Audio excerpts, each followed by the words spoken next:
Everyone laughed at her prototype. But when Dr. Lyra Voss fired the photon cannon to save Helios Prime from catastrophic meltdown, nobody was laughing. The beam stabilized the core, then unleashed an unexpected secondary pulse that shattered 3 planetoids into cosmic dust. In that breathtaking moment of horror and triumph, Lyra realized she'd created the most powerful weapon in human history.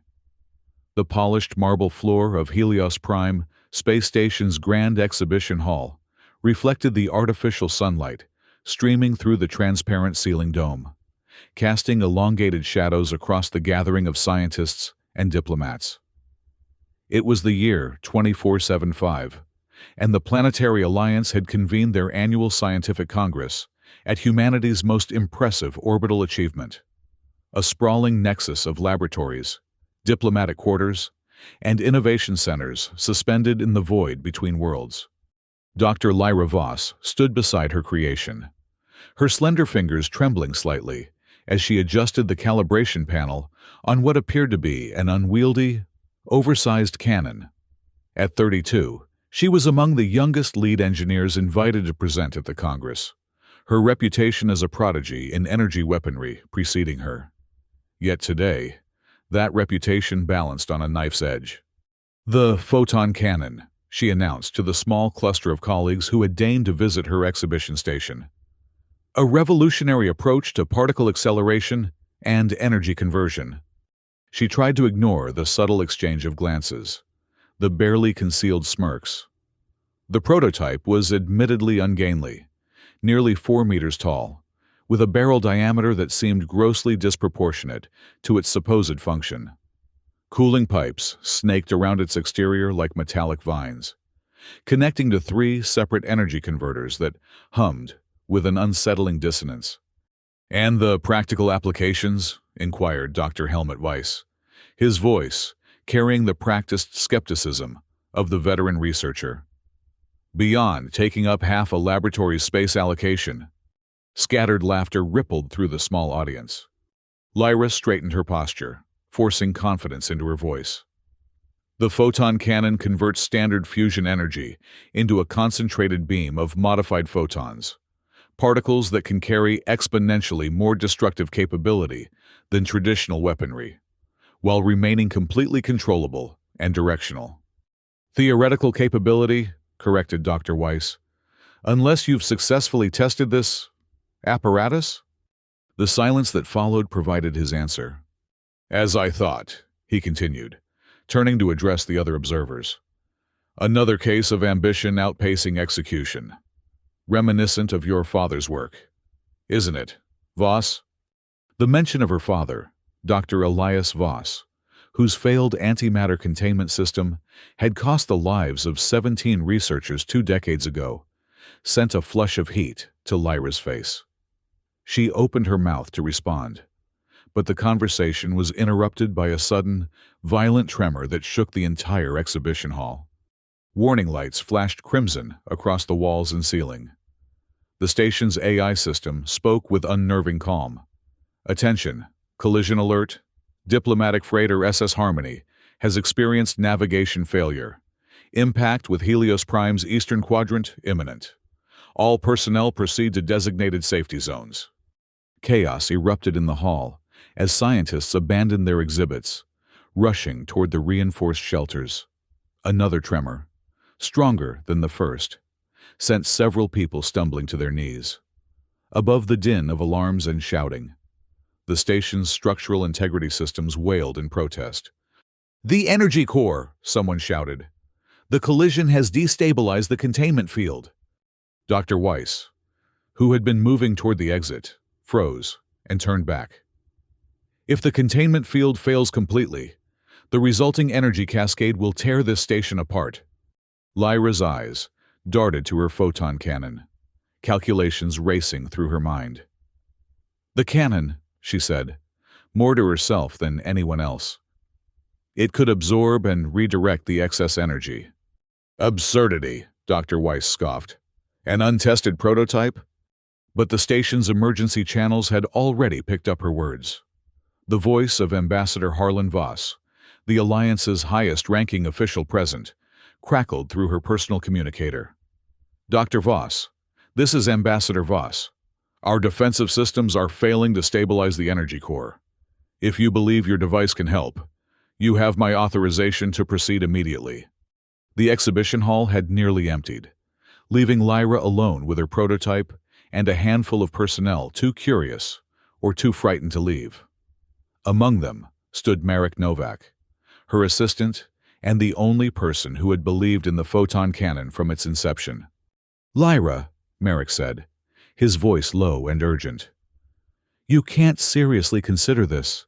The calibrations aren't finalized. The energy absorption rate is theoretical. We've never—" "I know," she interrupted, already initializing the cannon's startup sequence. "But theory is all we have right now." Her fingers flew across the control panel, bypassing safety protocols and rerouting power to the cannon's primary systems. The machine hummed to life, vibrating with increasing intensity as its core began to glow with an eerie blue light. "The station's energy core has reached critical levels," announced the AI. "Catastrophic failure imminent in 6 minutes, 42 seconds. Ambassador Voss's voice returned, tense with controlled panic. "Dr. Voss, whatever you're going to do it now. We're evacuating the eastern quadrants, but we can't move everyone in time." Lyra nodded to herself, completing the final adjustments. "Marek, I need you to monitor the energy readings. If they spike beyond safety parameters—" "There are no safety parameters for what we're attempting," Marek reminded her grimly. But he moved to the monitoring station, nonetheless. As the cannon powered up, Lyra's mind flashed back to her childhood, her father's confident smile as he described his antimatter project, his unshakable belief that he had accounted for every variable. Then came the explosion, the funerals, the disgrace. His final words to her before taking his own life: "Learn from my mistake, Lyra. Never assume you've thought of everything." Now, standing before her own creation, Lyra felt the weight of those words. She hadn't thought of everything, couldn't possibly have. But inaction meant certain destruction for Helios Prime and its 5,000 inhabitants. "Energy levels at 400% of projected capacity," Marek reported, his voice strained. "The cannon's intake valves are overheating. Reroute cooling systems from auxiliary to primary," Lyra commanded, her eyes fixed on the cannon's targeting system. She had to position it precisely, aim at the exact coordinates of the destabilizing energy core, without piercing any critical station infrastructure. "Dr. Voss, I must advise against this," interrupted Dr. Weiss, who had returned with several members of the Science Council. "The risk of exacerbating the situation is less than the certainty of the station's destruction if we do nothing," Lyra finished for him. "Unless you have a better solution ready to implement in the next 5 minutes?" Dr. Weiss fell silent, his expression a mixture of frustration and reluctant acknowledgement. "Energy levels at 600%, Marek called out. "Structural integrity of the cannon at 68% and falling." The cannon groaned under the strain, its metal skeleton flexing in ways Lyra had never anticipated. Warning indicators flashed across her control panel: heat warnings, stress fractures, power fluctuations. "Core meltdown in 4 minutes, 12 seconds, the station AI announced. Lyra made her decision. "Initiating targeting sequence in Marek. Prepare for energy discharge on my mark." "Lyra!" Marek's voice dropped to a whisper, audible only to her. "If this fails, then we'll have tried," she replied simply. "Better than watching it happen." Her hands steadied as she completed the final calibrations. The cannon's barrel shifted, aligning with the invisible coordinates, where, several decks away, the station's energy core threatened to tear itself apart. 3 minutes, 40 seconds to core meltdown. "Energy levels at 800%, Marek reported. "We're well beyond any tested parameters." Lyra took a deep breath. "Everyone move back. I'm firing the cannon." The remaining observers retreated to the edges of the hall, their expressions ranging from skepticism to terror.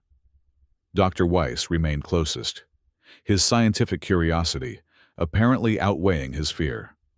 "Targeting locked," Lyra announced. "Firing in 3, 2, 1. She pressed the activation control. For a breathless moment, nothing happened. Then, with a sound like the birth of a star, the photon cannon discharged. A blinding beam of concentrated light, not blue or red or any color recognizable to the human eye, but somehow all colors at once, erupted from the cannon's barrel. The beam pierced through the exhibition hall ceiling, through decks and bulkheads, unerringly finding its target, the destabilized energy core. The station shuddered, then steadied. Emergency lights flickered, then returned to normal illumination. "Energy core stabilizing," the AI announced, a note of what almost sounded like surprise in its synthetic voice. "Containment fields re-establishing, immediate threat neutralized." A cheer rose from the observers, relief washing over their faces. Dr. Weiss stared at Lyra with newfound respect, opening his mouth to speak, but before he could, the photon cannon emitted a high-pitched whine. "Something's wrong," Lyra muttered, scanning the readouts. "The energy, it's not dissipating properly." The cannon's barrel began to vibrate violently, the blue glow intensifying to a painful brightness. Before Lyra could react, a secondary pulse discharged, not the controlled beam of the first firing, but a wild, unfocused burst that shot skyward through the hole the initial beam had created. "What's happening?" Ambassador Voss demanded through the communication channel. Lyra watched in horror as the secondary pulse escaped into space, expanding outward like a ripple in a cosmic pond. The cannon. It couldn't contain all the absorbed energy. The excess is... Her words died as the observation screens activated automatically, showing the pulse's trajectory. It expanded outward from Helios Prime, crossing thousands of kilometers in seconds, until it reached the nearest celestial bodies, a system of small planetoids used primarily for mining operations. When the pulse made contact with the first planetoid, the effect was immediate and catastrophic. The small world seemed to ripple, its surface undulating like liquid, before it simply came apart. Not an explosion in the traditional sense, but a fundamental failure of molecular cohesion. The planetoid dissolved into a cloud of dust and debris. But the pulse continued, reaching a second planetoid, then a third. Each disintegrated upon contact. When the energy wave finally reached Ceres Minor, a colonized moon with a population of several thousand, Lyra felt her heart stop. But Ceres Minor didn't disintegrate. Instead, its atmosphere ignited briefly, creating a fiery display before settling. The moon itself shuddered visibly, massive earthquakes evident even from orbit, but it remained intact. "The pulse is weakening with distance," Merrick observed, his voice hollow with shock. "But Lyra, those planetoids—" "I know," she whispered. "I know." The exhibition hall had fallen completely silent. All eyes were fixed on the observation screens, watching as the remnants of the destroyed planetoids began to drift, creating new asteroid fields where solid worlds had existed moments before. Ambassador Voss was the first to break the silence, his voice tight with controlled fury. "Dr. Voss, report to the Emergency Council chamber immediately, and secure that device." Lyra nodded numbly, though the ambassador couldn't see her. "Understood." As the observation screens continued to track the devastation, Lyra heard Dr. Weiss murmur to his colleagues, "We laughed at her prototype, and when she fired it, planets shattered." The words followed Lyra as she moved to power down the cannon, a cold realization settling into her bones. She had saved Helios Prime, but at what cost? And what had she unleashed upon the universe? The Alliance Emergency Council chamber resembled a war room more than a place of scientific discourse. Curved walls displayed real-time footage of the affected region of space, with damage assessments scrolling beside each image. Representatives from the 27-member worlds sat in tiered seating, their faces grim as they watched the unfolding aftermath. Lyra stood at the center of the chamber, alone. Merrick had been ordered to remain with the photon cannon, securing it against any further discharge. 3 uninhabited planetoids completely destroyed, summarized Counselor Tasla Sen, her silver hair shimmering under the chamber's lights. Ceres Minor, experiencing catastrophic seismic activity. Atmosphere partially ignited, but now stabilizing. 16 confirmed casualties from structural collapses. Hundreds injured. She fixed Lyra with a penetrating stare. And this, from what you claim, was an energy bleed from your device, not even its primary function. I never intended, Lyra began. Your intentions are irrelevant, interrupted Counselor Drav, the Martian representative. The fact remains that your unauthorized weapon has demonstrated destructive capabilities beyond anything in our current arsenal. Capabilities that directly violate the Treaty of Armstrong and the Non-Proliferation Acts of 2402. Ambassador Voss raised a hand, silencing the council. Unlike the others, he seemed less interested in assigning blame than understanding the implications. Dr. Voss, he said, his voice measured, I authorize the use of your device to save the station and everyone aboard it. That decision stands, and the Alliance acknowledges the lives saved by your quick thinking. A murmur of reluctant agreement rippled through the chamber. However, he continued, we now face a situation of unprecedented gravity. You have, perhaps accidentally, created the most destructive weapon we've seen since the quantum erasers of the last war. A weapon that, in the wrong hands, could annihilate populated worlds. Lyra swallowed hard. The photon cannon was never designed as a weapon. Ambassador. Its purpose was energy redirection and stabilization, a defensive tool for precisely the kind of emergency we face today. Yet it shattered worlds, Counselor Sen observed dryly. Because it absorbed more energy than it was calibrated to handle, Lyra explained, finding her scientific focus despite the pressure. The station's core was outputting nearly 1,000 times the energy I designed the prototype to process. The primary discharge functioned as intended. It stabilized the core, but the excess energy had to go somewhere. And it went somewhere, with enough force to destroy 3 celestial bodies, Counselor Drav said flatly. Ambassador Voss studied Lyra thoughtfully. Could you control this effect? Direct it intentionally? The question silenced the chamber. Even Lyra understood what he was really asking. Could the Alliance weaponize her creation? Theoretically, she answered carefully. With significant modifications and rigorous testing, the energy output could be controlled more precisely. But, Ambassador, that would transform the photon cannon from a defensive tool into a planet killer. Ambassador Voss finished for her. Yes, I understand the implications, Dr. Voss, but I also understand that such power, properly contained and regulated, can prevent wars before they begin. He turned to address the council. History has taught us that true peace is maintained not through good intentions, but through balanced power. No faction attacks another when mutual destruction is assured. Are you suggesting we develop this technology further? Counselor Sen asked, incredulous. After witnessing its destructive potential? I am suggesting, Ambassador Voss replied, that we cannot unsee what we have witnessed today. The knowledge exists. The potential has been demonstrated. If we destroy Dr. Voss's prototype and suppress her research, we merely create a vacuum that others will race to fill, perhaps those with fewer ethical constraints. He returned his attention to Lyra. You will be given resources to refine your design, Dr. Voss, to make it safer, more controllable. You will work under the direct oversight of the Alliance Security Council, with appropriate containment measures. It wasn't a request.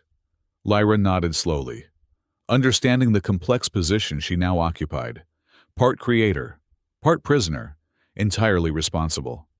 In the meantime, Ambassador Voss continued, addressing the council again. We will deploy humanitarian aid to Ceres Minor and establish a security perimeter around the affected region. The official statement will attribute the event to a containment failure in the station's experimental power core, which was successfully resolved. Councillor Drav frowned. A cover-up, then? A temporary measure, Ambassador Voss corrected, until we better understand what we're dealing with and how to proceed. As the council debated the finer points of the response, Lyra stood motionless, her mind racing through calculations and modifications. She barely registered when she was finally dismissed, instructed to return to the secured laboratory where her prototype had been relocated. She found Merrick there, surrounded by Alliance security personnel, his face drawn with fatigue and concern. 16 dead, he said without preamble as she approached. On Ceres Minor. Lyra felt the weight of those lives settle on her shoulders. I know. We should never have activated it, Merrick continued, his voice low to avoid being overheard by the guards. We knew the calculations weren't complete. The containment systems weren't tested for that level of energy absorption. And everyone on this station would be dead if we hadn't, Lyra reminded him gently. Including us. Marek ran a hand through his disheveled hair. So, what happens now? The Alliance confiscates everything? We're arrested for violating weapons treaties we didn't know we were violating? No, Lyra said, surprising herself with the certainty in her voice. Now we fix it. We redesign the containment systems, improve the energy distribution, create proper safety protocols. We turn this accident into something controlled, something that can prevent more deaths rather than cause them. She moved to the photon cannon, now secured behind a reinforced energy barrier. Despite everything, she felt a surge of pride looking at her creation. It had worked, not perfectly, not safely, but it had done what nothing else could have. Saved Helios Prime. The Alliance wants to weaponize it, Merrick guessed, studying her expression. Lyra nodded slowly. Of course they do, but that doesn't mean we can't direct how it develops. If this technology exists, I'd rather it be in our hands, to ensure it's used responsibly, than have someone else reverse engineer the concept without the ethical considerations. She placed her hand against the energy barrier, feeling its subtle vibration. My father always said his greatest regret wasn't the accident itself, but that he wasn't given the chance to learn from it, to make it right. I won't repeat that mistake. For 3 days, Lyra barely left the laboratory. She slept on a cot beside the photon cannon, waking often to record new ideas or run simulations on the reinforced testing systems the Alliance had rapidly installed. Merrick worked alongside her, his initial moral objections gradually giving way to pragmatic determination. If the technology couldn't be unmade, it could at least be made safer. On the 4th day, Dr. Weiss arrived, accompanied by an elegant woman in her 60s, whom Lyra immediately recognized, Dr. Selene Torre, the foremost expert on particle physics and Lyra's former mentor at the Europa Science Academy. Professor Torre, Lyra greeted her, suddenly aware of her disheveled appearance and the chaos of the laboratory. Lyra, Selene responded, her accent still carrying traces of her Greek heritage. It seems you've created quite the conundrum for the Alliance, and for physics as we understand it. There was no condemnation in her tone, only scientific curiosity, and perhaps a hint of pride. Selene had always encouraged Lyra's more ambitious projects, even when other instructors had cautioned restraint. The Alliance has appointed us as part of your oversight committee, Dr. Weiss explained, his earlier skepticism apparently replaced by professional interest, along with representatives from defense and ethics. We've been reviewing your original designs, Selene continued, moving to examine the photon cannon with an appraising eye. Brilliant work, especially the particle acceleration chamber, but your containment field was never designed for the energy levels you encountered during the emergency. I know, Lyra admitted. I've been working on a completely new containment system, a nested field with automatic venting protocols to prevent energy buildup beyond safe parameters. She brought up the schematics on the main display, showing the modifications she'd been developing. Celine studied them intently, occasionally nodding in approval or suggesting refinements. The core issue, Lyra explained, wasn't just the amount of energy absorbed, but how it was processed. The current design treats all energy uniformly, but if we can differentiate between types of particle radiation and route them through specialized channels, you could prevent the cascade effect that led to the secondary discharge. Celine finished, her eyes lighting with understanding. Yes, that approach has merit. Dr. Weiss, examining another section of the schematics, frowned thoughtfully. But you'd need unprecedented precision in the routing mechanisms. The slightest miscalibration could— I am aware of the challenges, Lyra interrupted. That's why I've been developing a new algorithm for the control systems, one that can adapt in real time to energy fluctuations. For hours, the three scientists debated approaches and refinements, occasionally joined by Alliance specialists who contributed expertise in specific areas. Despite the circumstances, Lyra found herself energized by the collaborative process, her mind firing on all cylinders as they tackled each technical obstacle. It was past midnight when Ambassador Voss arrived, looking somber. "Dr. Voss," he said, interrupting the technical discussion. "A moment of your time." Lyra followed him to a small conference room adjacent to the laboratory, her stomach tightening with apprehension. "The death toll on Ceres Minor has risen to 31, the ambassador informed her without preamble. Delayed structural failures, seismic aftershocks. Lyra closed her eyes briefly, absorbing the news. "I'm sorry." "As am I," Ambassador Voss replied. "But that's not why I'm here. The Alliance Council has voted on the future of your project." He handed her a data tablet containing the official decision. Lyra scanned it quickly, her eyes widening. "Project Horizon," she read aloud. "A dedicated research facility, unlimited resources, joint oversight from science and defense. The Alliance recognizes both the danger and the potential of your discovery," Ambassador Voss explained.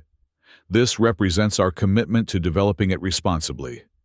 You will lead the scientific team, with appropriate oversight." Lyra looked up from the tablet. "And the ultimate purpose?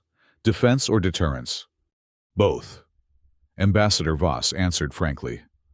"The hope is that such power, carefully controlled and strategically deployed, will prevent conflicts rather than exacerbate them. History suggests that balanced power maintains peace." "And if history is wrong?" Lyra challenged. The ambassador's expression remained impassive. "Then at least such power will be in the hands of those who pause to ask that question, rather than those who wouldn't." He rose to leave, then hesitated. "There's something else you should know. We've detected unusual radiation signatures from the debris field where the planetoids were destroyed. Something in the interaction between your cannon's energy and the planetary matter has created anomalies. Particles behaving in ways our scientists can't explain." Lyra's scientific curiosity immediately kindled. "What kind of anomalies?"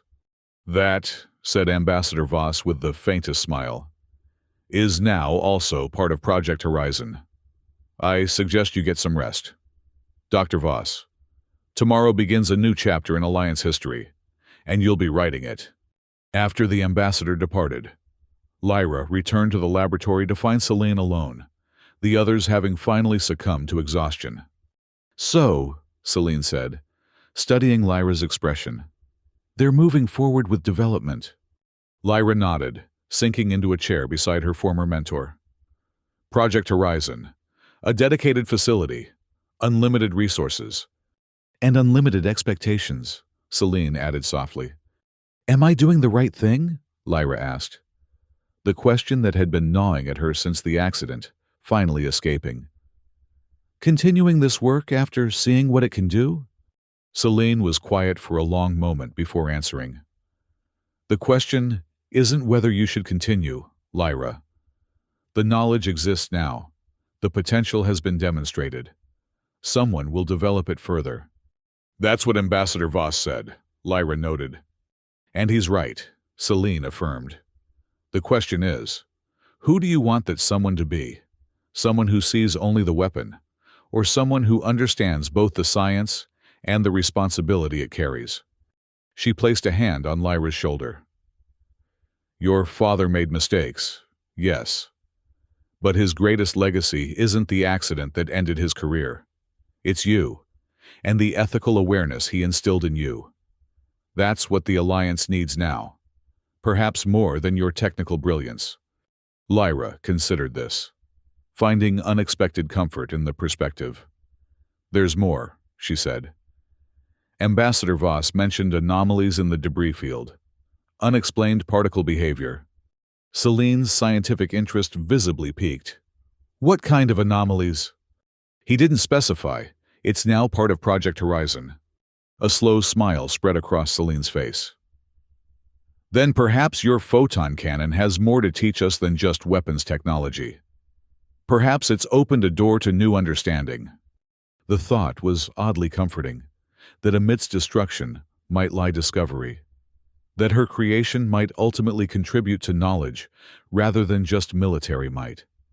The next morning, Lyra was summoned to a small, secure hangar bay, where a specialized transport waited to take her and the carefully contained photon cannon to the classified location of Project Horizon. Merrick would accompany her, along with Celine and a team of selected specialists.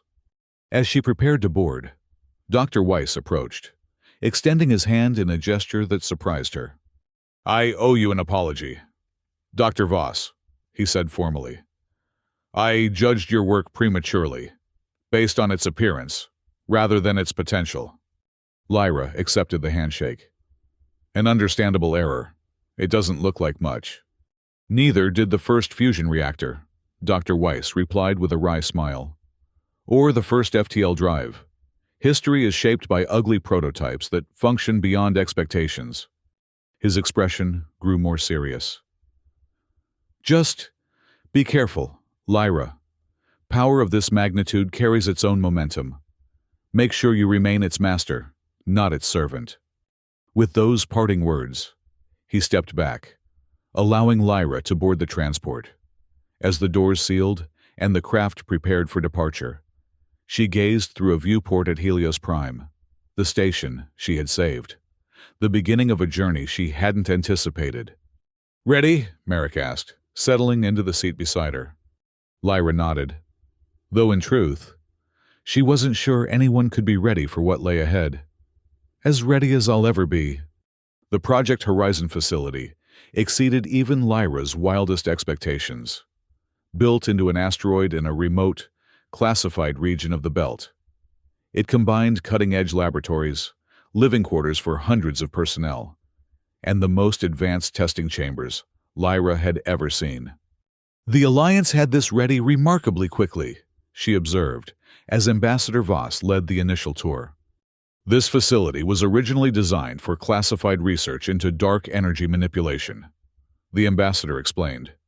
We've repurposed it for Project Horizon, with appropriate modifications. The central research bay, a cavernous chamber reinforced with the latest containment technology, would house the photon cannon during its redevelopment. Adjacent laboratories were already staffed with specialists in particle physics, energy containment, and a dozen related fields. Your team, Ambassador Voss said, gesturing to the assembled scientists. The brightest minds the Alliance could gather on short notice. They've all been fully briefed on what occurred at Helios Prime and the potential you've demonstrated. Lyra scanned the faces, recognizing several prominent researchers alongside younger specialists whose work she had followed. The diversity of expertise was impressive, exactly what she would need to refine her creation safely. And this, the ambassador continued, leading her to a smaller, more secure laboratory adjacent to the main bay, is where you'll study the anomalies. The lab contained specialized scanning equipment focused on a sealed containment unit. Within it, suspended in a gravitational field, floated what appeared to be fragments of rock, presumably debris from the destroyed planetoids. "We've collected samples from the debris field," Ambassador Voss explained. "The radiation signatures are unlike anything in our database. The particles appear to be oscillating between states of matter." Lyra approached the containment unit, fascination overriding her fatigue. "Oscillating? That shouldn't be possible." "And yet," said a voice behind her. Lyra turned to find an older man with sharp features and calculating eyes. "The evidence is conclusive. Whatever your cannon did, Dr. Voss, it altered the fundamental properties of matter in the affected region. Dr. Voss, this is Dr. Nikolai Corvin." Ambassador Voss introduced. "He'll be heading the Anomaly Research Division of Project Horizon." Dr. Corvin inclined his head slightly. "Your accident may have opened an entirely new field of physics, Dr. Voss, one that could revolutionize our understanding of matter itself." The implications were staggering. Lyra had created the photon cannon as a tool for energy manipulation, never imagining it might affect the very nature of matter. If these anomalies could be understood and harnessed. "I'd like to begin work immediately," Lyra said, her mind already racing with possibilities, both on refining the cannon's safety systems and studying these anomalies. They may be connected in ways we don't yet understand. Ambassador Voss nodded approvingly. "I was hoping you'd say that. Your dedication is noted and appreciated, Dr. Voss." As the ambassador departed to attend to other matters, Dr. Corvin regarded Lyra with unconcealed curiosity. "Tell me, Dr. Voss, when you created your cannon, did you anticipate any of this?" Lyra met his gaze steadily. "No. I designed it to redirect and focus energy.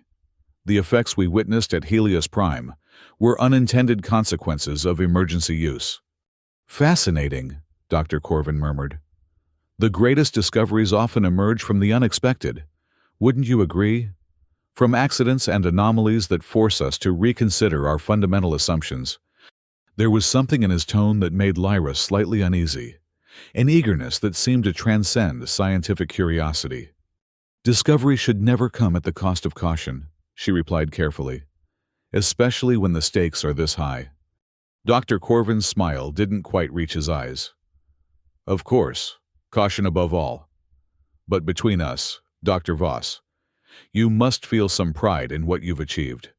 Your name will be recorded alongside Einstein, Hawking, Chandrasekhar, those who redefined our understanding of the universe." Before Lyra could respond, Merrick appeared at the laboratory entrance. "The cannon's been successfully installed in the main bay," he reported. "Initial diagnostics are running now." Grateful for the interruption, Lyra excused herself from Dr. Corvin's presence. As she and Merrick walked toward the main research bay, she shared her impressions in a low voice. "Keep an eye on Corvin," she murmured. "Something about him doesn't feel right." "Already noted," Merrick replied quietly. "He was asking unusual questions about the cannon's destructive capacity while you were with the ambassador. More interested in weapons applications than the anomalies." Lyra frowned. "The Alliance assured me this project would balance defensive and scientific pursuits." "And you believe them?" Merrick asked, a touch of his old skepticism returning. "I believed we'd have a voice in the direction," Lyra corrected. "And we will. But we'll need to be vigilant." They reached the main bay, where the photon cannon stood at the center of a reinforced testing platform. Even in this state-of-the-art facility, surrounded by advanced technology, Lyra's creation maintained its incongruous appearance. Too large, too ungainly, seeming more like an art installation than a device that had shattered worlds. Yet the Alliance scientists treated it with appropriate reverence, maintaining a respectful distance as they conducted preliminary scans and measurements. They had seen the footage from Helios Prime. They understood what the unassuming machine was capable of. "Let's get to work," Lyra said, approaching her creation with renewed purpose. We have a lot to accomplish, and very little room for error. The weeks that followed established a grueling rhythm. Lyra divided her time between refining the photon cannon and studying the anomalous debris, often working 18-hour days fueled by stimulants and determination. Under her direction, the cannon underwent significant redesign, its unwieldy exterior giving way to a more streamlined configuration, its internal systems completely overhauled to incorporate the safety measures she'd envisioned. The anomaly research progressed more slowly. The oscillating particles defied conventional analysis, behaving according to principles that seemed to contradict established physics. Lyra found herself increasingly drawn to this puzzle, sometimes spending entire days in the specialized laboratory, much to Dr. Corvin's apparent annoyance. The Alliance prioritizes the cannon's development, he reminded her during one such session. These anomalies, while fascinating, are secondary to the primary objective. They're connected, Lyra insisted, not looking up from her calculations. The way these particles oscillate between states, it mirrors the energy pattern in the cannon's discharge. If we understand one, we'll better understand the other. Dr. Corvin's skepticism was evident, but he didn't press the issue further. As the facility's nominal scientific director, he could have ordered Lyra to focus exclusively on the cannon, but he seemed reluctant to challenge her directly, perhaps aware that her unique understanding of the technology made her irreplaceable. 6 weeks into the project, Lyra made a breakthrough. Working late while most of the facility slept, she identified a pattern in the anomalous particles' behavior, a mathematical sequence that predicted their oscillations with remarkable accuracy. "Merrick!" she called out, her excitement breaking the laboratory's silence. "Look at this!" Marek, who had been dozing in a chair nearby, jolted awake. What is it?" "The oscillation pattern," Lyra explained, displaying her findings on the main screen. "It's not random. It follows a predictable sequence, one that corresponds exactly to the energy harmonics in the cannon's secondary discharge." Marek studied the data, his fatigue giving way to growing comprehension. "You're saying the cannon didn't just destroy those planetoids? It fundamentally altered the atomic structure of the matter it encountered," Lyra finished, "creating a new state that oscillates between solid and something else. Something we don't have a name for yet." The implications were staggering. If the photon cannon could alter matter at such a fundamental level, its applications extended far beyond weapons technology. It could revolutionize manufacturing, energy production, perhaps even terraforming. "We need to recalibrate our approach," Lyra decided, already sketching new designs. "The cannon isn't just an energy weapon, it's a matter transformer. If we can control the oscillation pattern, direct it precisely—" "We should inform Ambassador Voss," Marek suggested. Lyra hesitated. "Not yet. Let's develop this further first. Make sure we understand exactly what we're dealing with. Once we have concrete applications to present, the Alliance will be more likely to see beyond the weapon potential." It was another 3 weeks before Lyra felt confident enough to present her findings to the project leadership. By then, she had refined her theory into a comprehensive model, complete with practical applications that extended well beyond military use. The presentation took place in the facility's secure conference chamber, with Ambassador Voss attending via holographic projection. Dr. Corvin was physically present, along with the heads of the various research divisions and several Alliance military observers. "What you're describing is revolutionary," Ambassador Voss said, when Lyra had finished outlining her discoveries. "A technology that could transform matter itself, controlled and directed at will. The potential applications are virtually limitless." Lyra emphasized, "Yes, it could be weaponized, we've already seen that capability. But it could also be used to transform hazardous waste into harmless materials, convert atmospheric pollutants into breathable air, even reconfigure damaged tissue for medical applications. Dr. Corvin's expression remained skeptical. These applications are theoretical at best. Ambassador, whereas the weapon potential has been practically demonstrated. The weapon potential was an accident, Lyra countered. What I'm proposing is deliberate, controlled transformation, a far more valuable capability than simple destruction. Ambassador Voss considered this thoughtfully. The Alliance Charter commits us to pursuing technologies that benefit all member worlds, not merely enhance our military capacity. If Dr. Voss's findings can be verified and developed as she suggests, they require significant further research, Dr. Corvin interjected. Research that will divert resources from the cannon's refinement as a defensive system. Or enhance it, Lyra argued.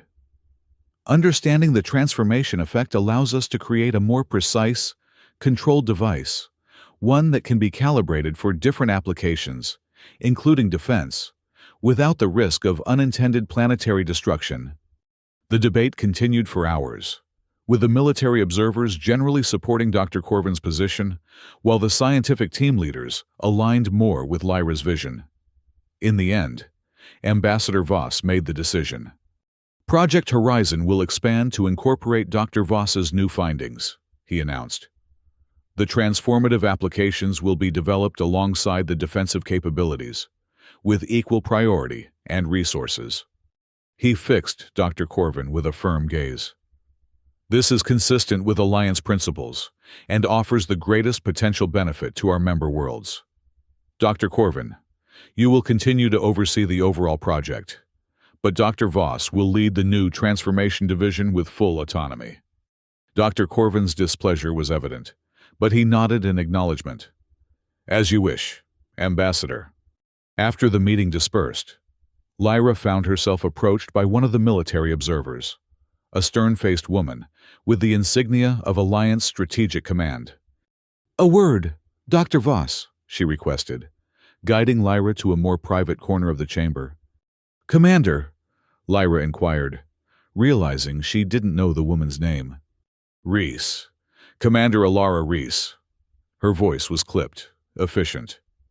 "I wanted to speak with you directly, without the political niceties Ambassador Voss feels compelled to maintain." Lyra tensed slightly. "About. Your discovery has military implications you may not have considered," Commander Reese stated bluntly. "If matter can be transformed as you describe, it creates possibilities for infiltration, sabotage, and counterintelligence that exceed anything in our current arsenal." "I am aware of the potential for misuse," Lyra replied carefully. "It's precisely why I want to ensure the technology develops, with appropriate ethical guidelines and controls." Commander Reese smiled thinly. "Ethical guidelines don't win wars, Dr. Voss, but they can certainly lose them. I'm not interested in winning wars, Commander. I'm interested in preventing them." "A noble sentiment," Commander Reese acknowledged. "But history suggests that power vacuum is unstable. If the Alliance possesses this technology, but refuses to utilize its full capacity, others will eventually acquire it and face no such restraints." She leaned closer. "Dr. Corvin understands this reality. I suggest you consider it carefully as you proceed with your research." Before Lyra could respond, the commander departed, leaving her with the distinct impression that the battle for the photon cannon's future was far from over. The military establishment clearly viewed her ethical concerns as naive, perhaps even dangerous in a competitive interplanetary landscape. But as Lyra returned to her laboratory to continue her work, she found her resolve strengthened rather than weakened by the encounter. If military minds like Commander Reese and scientific opportunists like Dr. Corvin represented one vision for her creation, then she would need to present a compelling alternative, one that demonstrated the transformative technology's peaceful potential so convincingly that even the most hardened strategists couldn't ignore it. The following months saw Project Horizon evolve into two distinct but interconnected initiatives.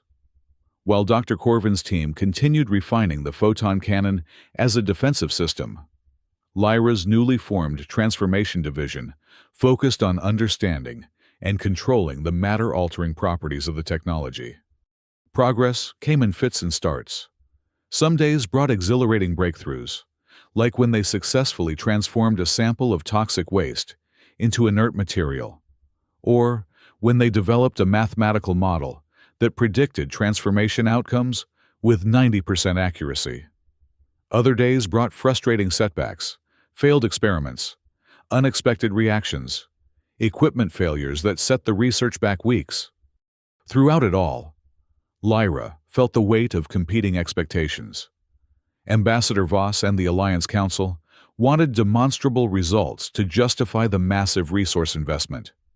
Dr. Corvin and his military allies pressed for applications that enhanced Alliance security.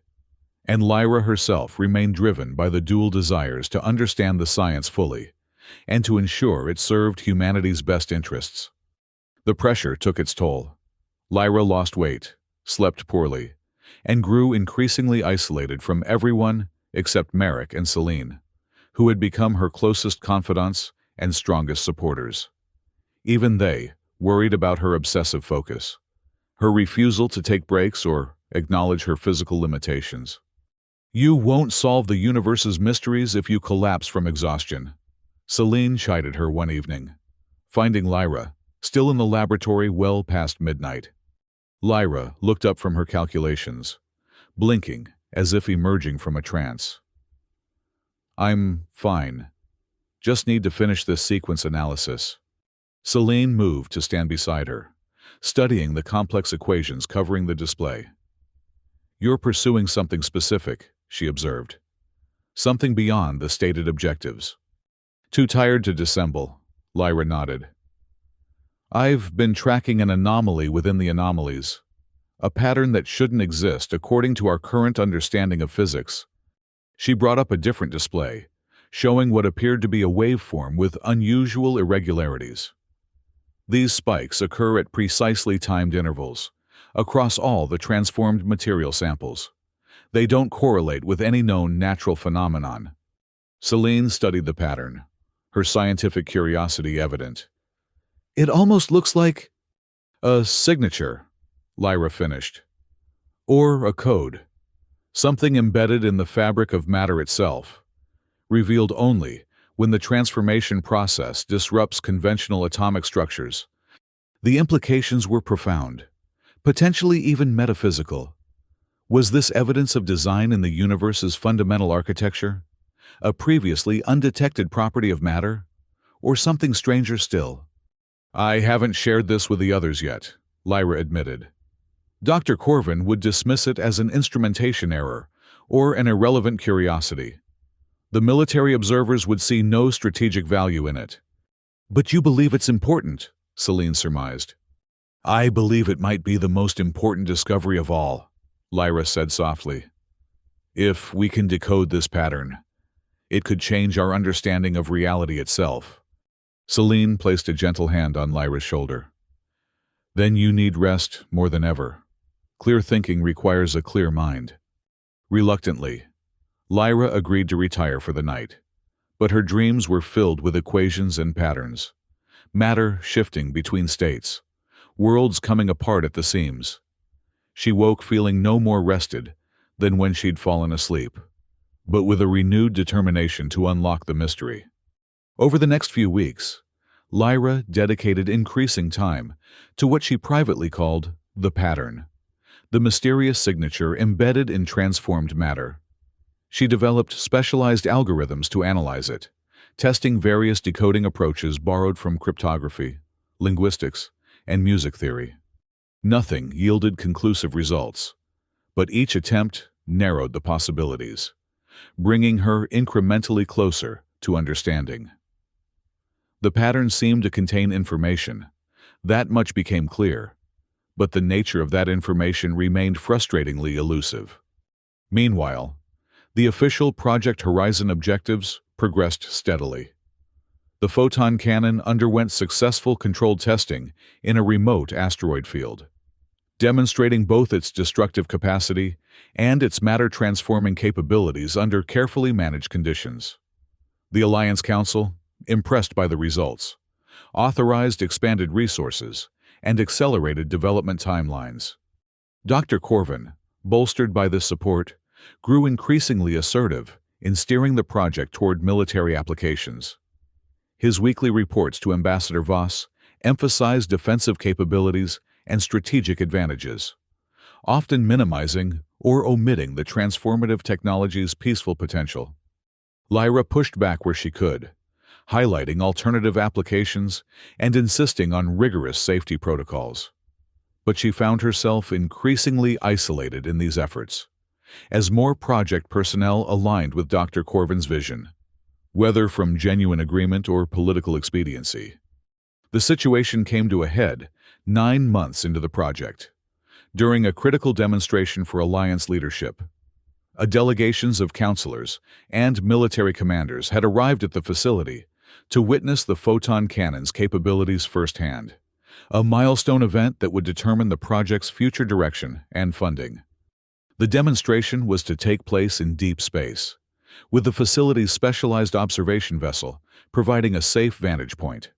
The target, an uninhabited planetoid designated X-227, selected for its similar composition to the worlds accidentally destroyed at Helios Prime.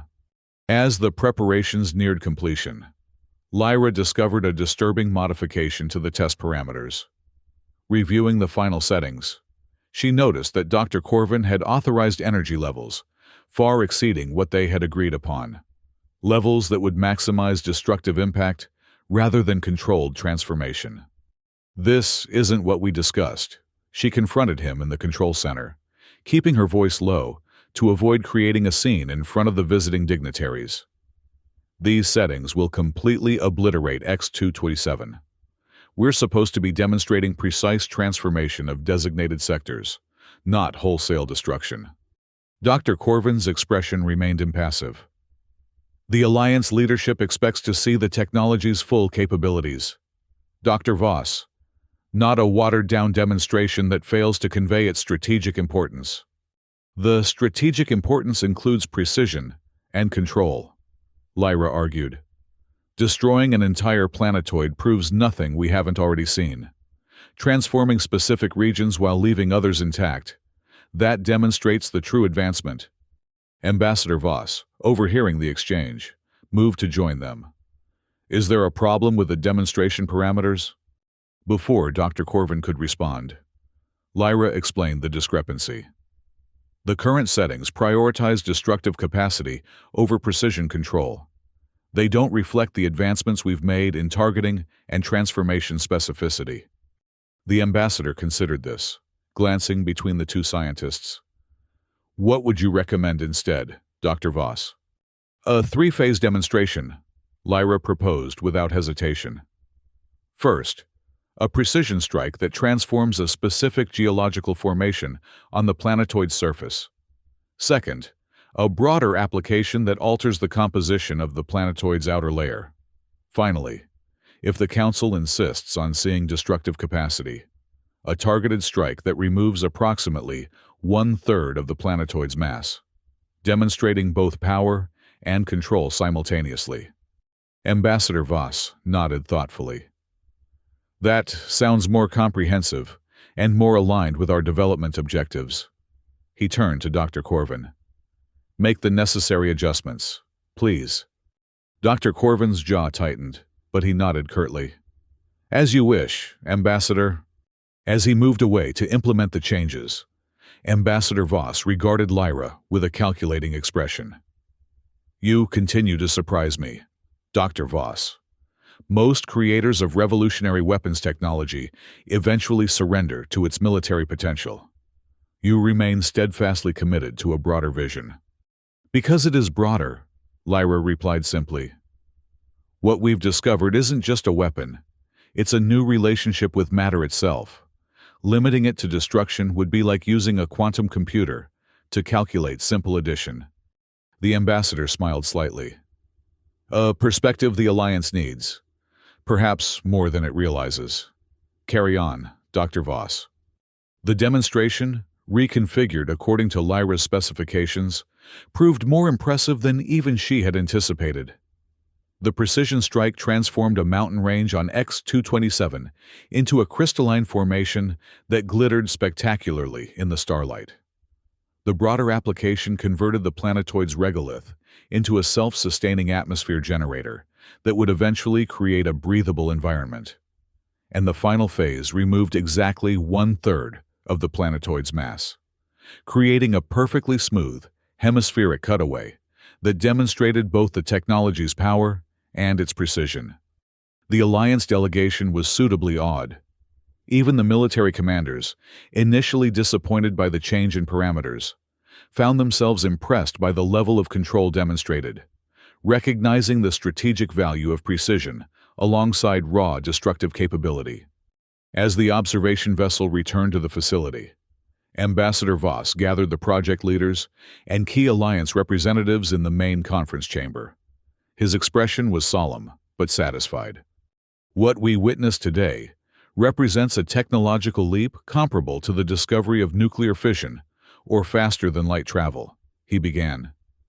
Like those advancements, it carries both tremendous potential and significant risk. He turned to face the assembled leaders directly. The Alliance Council has deliberated extensively on how to proceed. Today's demonstration has confirmed our decision. Project Horizon will transition from research and development to limited deployment, under a new protocol we're calling the Lyra Accord. Murmurs spread through the chamber. Lyra felt a chill at hearing her name attached to what sounded like a weapons protocol.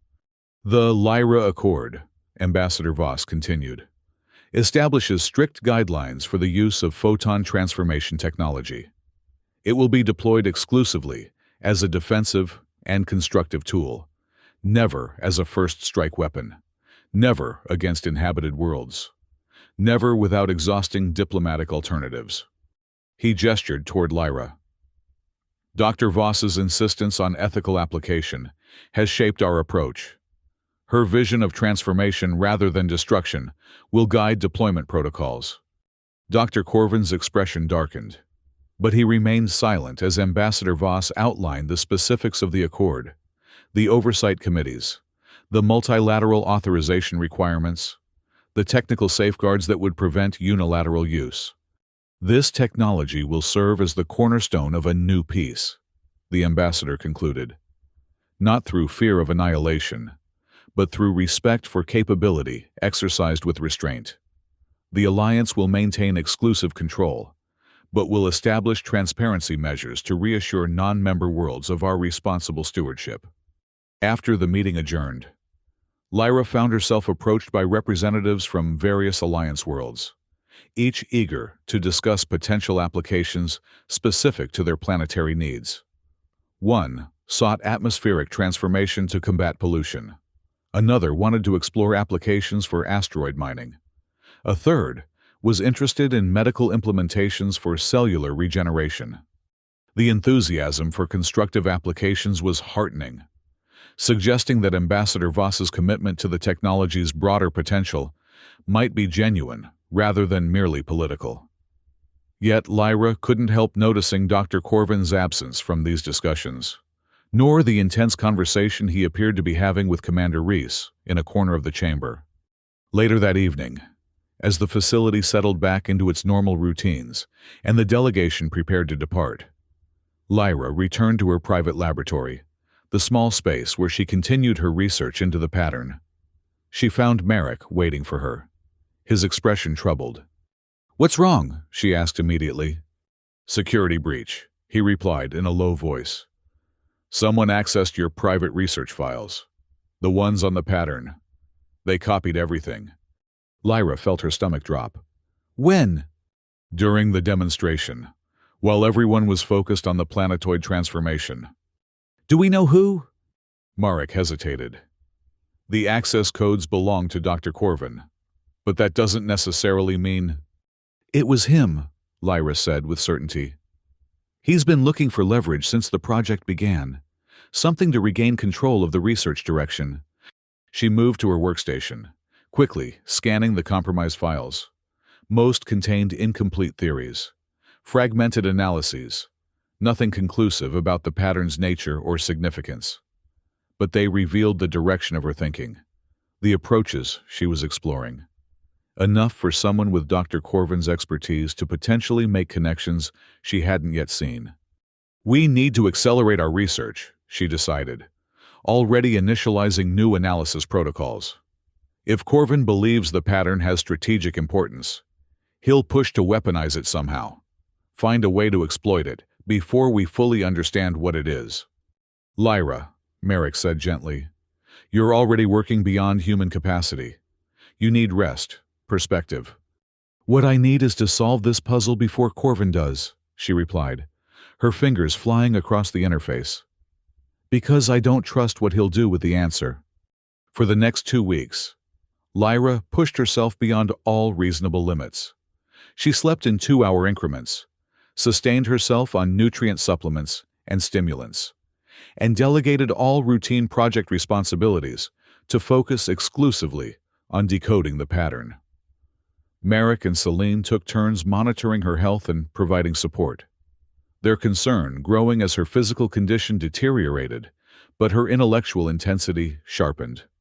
The breakthrough came at 3:47 a.m. on the 16th day, when Lyra was alone in the laboratory, running yet another analysis algorithm she had developed. This one approached the pattern not as information encoded in matter, but as coordinates in multidimensional space, plotting each variation as a point in a complex manifold. As the algorithm completed its calculations, a structure emerged on the display, a geometric formation of breathtaking complexity and undeniable symmetry. Lyra stared at it, momentarily unable to comprehend what she was seeing. "That's impossible," she whispered to the empty room. The structure represented a perfect model of atomic interactions, not as they occurred in normal matter, but as they theoretically could occur in a state of perfect efficiency. It was like seeing the Platonic ideal of matter itself, the template from which all physical reality derived. And embedded within this ideal model was something else, a set of variations that, when isolated and analyzed, formed a distinct pattern of their own. Not random noise or mathematical artifacts, but what appeared to be deliberate modifications to the perfect structure, like notes in a cosmic symphony. Lyra's hands trembled as she isolated these modifications and ran them through a different kind of analysis, treating them as discrete units of information rather than physical properties. The result was a sequence, a message, encoded in the very fabric of transformed matter. Before she could begin to decode this message, the laboratory door slid open. Dr. Corvin entered, flanked by Commander Reese and 2 security officers. "Dr. Voss," he said, his voice carrying artificial concern. "Working alone at this hour? Against medical recommendations?" Lyra instinctively moved to shut down the display, but Commander Reese was faster. With a quick gesture, she locked the system in its current state. "Fascinating," the commander observed, studying the geometric structure. "This doesn't appear in any of your official reports, Dr. Voss." "It's preliminary research," Lyra replied carefully. "Not ready for formal documentation." Dr. Corvin approached the display, his eyes narrowing as he examined the complex formation. "This is what you've been pursuing so obsessively. The pattern within the transformed matter." He turned to face Lyra directly. "You've decoded it." It wasn't a question. Lyra realized that Dr. Corvin had been monitoring her progress more closely than she'd suspected, perhaps through surveillance systems she hadn't detected. "I have identified a structure," she corrected. "I haven't decoded anything yet." "But you will," Dr. Corvin said with unsettling confidence. "And, given your idealistic tendencies, I'm concerned about how you might interpret whatever message you discover." Commander Reese stepped forward. "The Alliance Security Council has determined that this aspect of the research falls under military jurisdiction, given its potential strategic implications." "On whose authority?" Lyra demanded. Ambassador Voss guaranteed my division's autonomy. Ambassador Voss represents diplomatic interests. Commander Reese replied smoothly. Security determinations fall under different protocols. She produced an official directive on her datapad. Effective immediately. All research related to the anomalous patterns in transformed matter is classified at the highest security level. Access is restricted to personnel with Alpha 1 clearance. Lyra's anger flared. I don't have Alpha 1 clearance. Precisely, Dr. Corvin confirmed with barely concealed satisfaction. Though you'll be permitted to continue your work under supervised conditions, your expertise remains valuable. Dr. Voss, even if your judgment in security matters is questionable. The realization of what was happening struck Lyra with brutal clarity. They were taking control of her research, the most important discovery she'd made, and relegating her to the role of supervised assistant on her own project. This is a mistake, she said, fighting to keep her voice steady. Whatever message is encoded in the pattern, it isn't meant to be a weapon. It's something more fundamental, perhaps the key to understanding matter itself. Then the Alliance will ensure it's properly interpreted, Commander Reese assured her, though her tone suggested her definition of properly had little to do with scientific accuracy. Security officers will remain stationed here while you gather your personal effects. You'll be reassigned to supervised laboratory facilities tomorrow. As Lyra reluctantly gathered her notes and personal items, she noticed that Dr. Corvin had already begun analyzing her findings, his expression hungry as he manipulated the geometric structure on the display. Commander Reese stood close beside him, occasionally murmuring questions or observations that Lyra couldn't quite hear. Something in their postures, in the intensity of their focus, sent a chill through Lyra's exhausted body. Whatever they believed they'd found, or hoped to find, in the pattern, it wasn't aligned with the principles of the Lyra Accord or the ethical framework she'd fought to establish. As she was escorted from her laboratory, Lyra made a decision. She couldn't allow Dr. Corvin and Commander Reese to control the interpretation of the pattern, not when they approached it with such nakedly military ambitions. Somehow, she needed to complete her research independently, to understand the message before they corrupted it. But how? With her access restricted and her movements likely to be monitored, her options were severely limited. The answer came to her as she passed the facility's communications center on her way to her quarters. A small, contained plan formed in her mind. Risky, potentially career-ending, but necessary. The next morning, reporting to her new, supervised laboratory as ordered, Lyra projected an image of defeated compliance. She worked diligently on the assigned tasks, mostly technical refinements to the photon cannon's transformation parameters, while maintaining a subdued demeanor that suggested she had accepted her diminished role. Dr. Corvin visited briefly, ostensibly to check on her progress, but clearly to assess her mental state. Satisfied by her apparent resignation, he departed after making a few condescending remarks about the importance of security protocols. What Dr. Corvin couldn't know, was that during the night, Lyra had sent a heavily encrypted data package to Celine, who was scheduled to depart the facility that morning for a conference on Europa. The package contained all of Lyra's research on the pattern, along with the analysis algorithm that had produced the breakthrough geometric structure. Celine would understand what to do with it.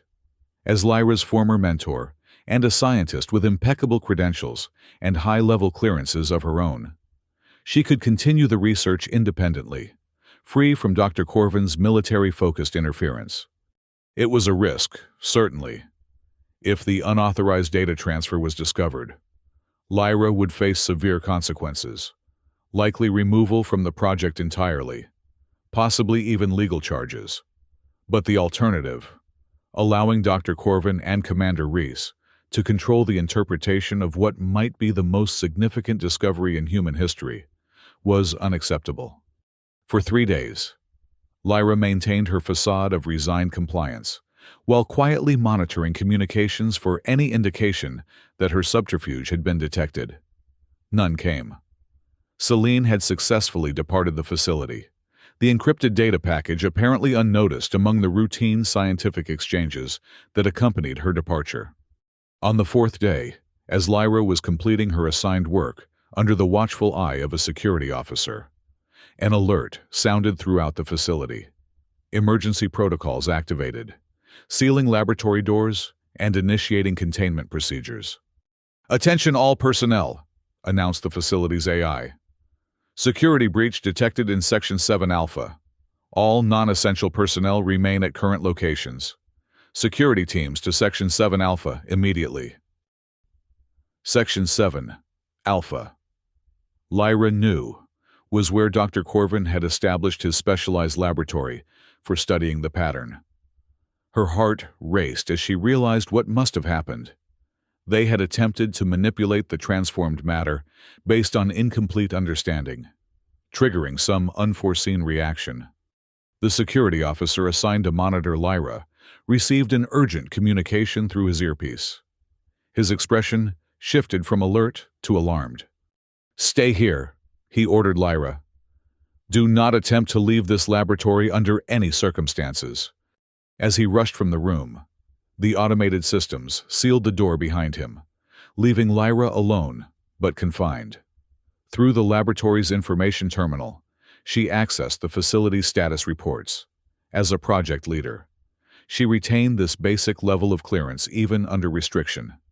The reports confirmed her suspicions. An anomalous energy signature had been detected in Dr. Corvin's laboratory, expanding at a concerning rate. Containment measures were in place, but reportedly of uncertain efficacy against the unknown phenomenon. Lyra knew immediately what had happened. Dr. Corvin had attempted to manipulate the pattern directly, to alter the encoded message or extract its information without properly understanding its nature. Such interference would destabilize the delicate quantum structure she had identified, potentially triggering a cascade effect similar to what had occurred during the photon cannon's original malfunction. But this time, the reaction wasn't occurring in remote space. It was happening inside the facility, potentially threatening everyone aboard. Lyra needed to act, regardless of restrictions or protocols. She approached the sealed laboratory door, considering her options. Her security clearance wouldn't override the emergency lockdown. But there was another way out. The maintenance access tunnel that connected all the primary laboratories, designed to allow technical staff to service the sophisticated equipment without disrupting research. Using her engineering expertise, Lyra quickly removed the access panel and navigated the narrow tunnel, making her way toward Section 7 Alpha. As she approached, she could feel a subtle vibration in the facility's structure, not violent enough to trigger seismic alerts, but unnatural and concerning. The maintenance tunnel ended at a similar access panel in Dr. Corvin's laboratory. Lyra peered through the ventilation slats before attempting entry, assessing the situation. What she saw froze her blood. In the center of the laboratory floated a sphere of what appeared to be pure energy, a pulsating orb of light that shifted through colors beyond normal human perception. Dr. Corvin stood transfixed before it, his expression a mixture of awe and terror. Commander Reese and several security personnel had formed a perimeter around the phenomenon, weapons drawn, but apparently useless against whatever they were witnessing. And at the heart of the energy sphere, visible in glimpses as the light pulsed, was a geometric structure identical to the one Lyra had discovered, but dynamic, evolving, its complexity growing with each passing moment. Lyra realized with sudden clarity what had happened. Dr. Corvin hadn't just studied the pattern. He had attempted to amplify it, to force its embedded message to manifest physically. In doing so, he had created a self-reinforcing energy loop, a quantum phenomenon that was now evolving beyond anyone's control. She pushed through the access panel, ignoring the startled reactions of the security personnel as she emerged into the laboratory. "Dr. Voss!" Commander Reese exclaimed. You are in violation of direct orders. Security. Remove her immediately. If you remove me, you lose your only chance of containing this, Lyra replied, her voice steady despite her racing heart. I know what's happening and how to stop it. Dr. Corvin turned from his mesmerized contemplation of the energy sphere, his face pale. You can't stop it. It's communicating, evolving, becoming. His voice had an unsettling quality, almost reverential. Lyra realized with alarm that whatever he was witnessing had affected his mental state. It's not communicating, she corrected firmly. It's destabilizing. You've triggered a quantum cascade by attempting to manipulate the pattern without understanding its fundamental nature. She turned to Commander Reese, who appeared more rational than Dr. Corvin, despite her evident fear. I need access to the primary control systems. I can create a counter-resonance using the photon cannon's transformation matrix, but it has to be precisely calibrated to the energy signature. Commander Reese hesitated, clearly torn between protocol and the urgent reality before her. The energy sphere pulsed more intensely, the vibrations in the facility's structure growing stronger. Commander, urged one of the security officers, structural integrity is compromised in adjacent sections. We need to evacuate. There's no time for evacuation, Lyra insisted. That sphere is expanding exponentially. In approximately 17 minutes, it will engulf the entire facility. Commander Reese made her decision. Grant Dr. Voss full system access. Immediately. With her clearance restored, Lyra moved to the laboratory's main console, fingers flying across the interface as she established a direct link to the photon cannon's control systems. She needed to create a precise counter-frequency to the energy sphere, a task requiring both the mathematical understanding of the pattern and the technical expertise to manipulate the cannon's output. Everyone move back, she ordered as she completed the calculations. I don't know exactly how this will manifest physically. As the others retreated to the laboratory's periphery, Lyra activated the photon cannon remotely. In the main research bay, the cannon powered up, its systems reconfiguring according to her specifications. Rather than firing a directed beam, it generated a focused field of quantum energy, invisible but immensely powerful, calibrated exactly to the mathematical inverse of the pattern structure. The effect was immediate and spectacular. The energy sphere in Dr. Corvin's laboratory pulsed rapidly, its colors shifting through impossible hues before it began to contract rather than expand. The geometric structure at its core simplified, reverting toward its original form.